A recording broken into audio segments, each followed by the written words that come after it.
আরজি করের নতুন অধ্যক্ষ হতে পারেন সুহৃতা পাল। স্বাস্থ্য ভবনের ওএসডি সুহৃতা পাল তিনি হতে পারেন নতুন অধ্যক্ষ। কথা বলবো সান্নিকের সঙ্গে। সান্নিক, এই বিষয়টাই কি জানা যাচ্ছে? সুহৃতা পাল তিনি স্বাস্থ্য ভবনের ওএসডি, তিনি নতুন অধ্যক্ষ হতে পারেন, তিনি কখন তার দায়িত্ব বুঝে নিতে পারেন?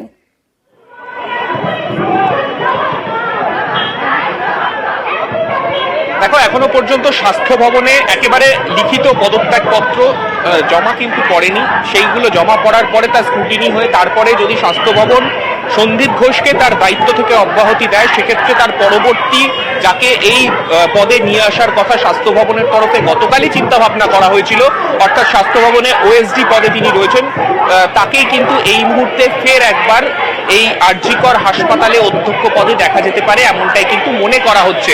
এখনো পর্যন্ত যেটা খবর রয়েছে যে গতকাল রাতেই এই সন্দীপ ঘোষকে সরিয়ে ক্যালকাটা ন্যাশনাল মেডিকেল কলেজে অধ্যক্ষ পদে বদলি করার কিন্তু একটা কথা স্বাস্থ্য ভবন সূত্রে শোনা যাচ্ছিল। সেক্ষেত্রে সবকিছু ঠিকঠাক থাকলে আজকে দুপুরের মধ্যেই তাকে বদলির যে নোটিশ, সেই নোটিশ তার কাছে এসে পৌঁছতো। কিন্তু সেই নোটিশ আসার আগেই কিন্তু যে ছবি আমরা দেখতে পেলাম, একদিকে ছাত্রদের আন্দোলন, তুমি দেখতেও পাচ্ছ এখনো সেই ছবি আরজি কর হাসপাতাল চত্বরে রয়েছে। ডাক্তাররা একটানা তাদের প্রতিবাদ তারা চালিয়ে যাচ্ছেন এবং এই সব কিছুর মধ্যে চাপ ক্রমশই বাড়ছিল এবং আমরা দেখলাম যে প্রিন্সিপাল সন্দীপ ঘোষ তিনি ইস্তফা দিলেন এবং তিনি দাবি করছেন কোনো চাপের মুখে নয়, তিনি স্বেচ্ছায় অধ্যক্ষ পদ থেকে ইস্তফা দিলেন।